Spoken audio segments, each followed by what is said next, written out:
warahmatullahi wabarakatuh. Kembali lagi di channel YouTube saya, Olla Tailor.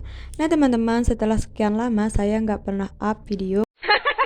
Kali ini saya akan membagikan tips and trik gimana cara menjahit tangan dengan rapi dan tentunya kuat. Jadi di sini ada beberapa macam jenis tusuk yang sangat dasar banget yang wajib kita ketahui. Yang pertama di sini ada tusuk jelujur dan kedua tusuk tikam jejak. Nah, di sini juga saya sudah kasih tanda supaya teman-teman bisa lebih mudah memahami. Dan tentunya di sini kita wajib mempunyai jarum tangan dan benang yang akan kita gunakan untuk menjahit tangan. Dan selanjutnya di sini kita mempunyai gunting benang. Ini dia guntingnya. Nah, untuk teman-teman yang penasaran, kita lanjut saja ke tips and triknya. Let's go.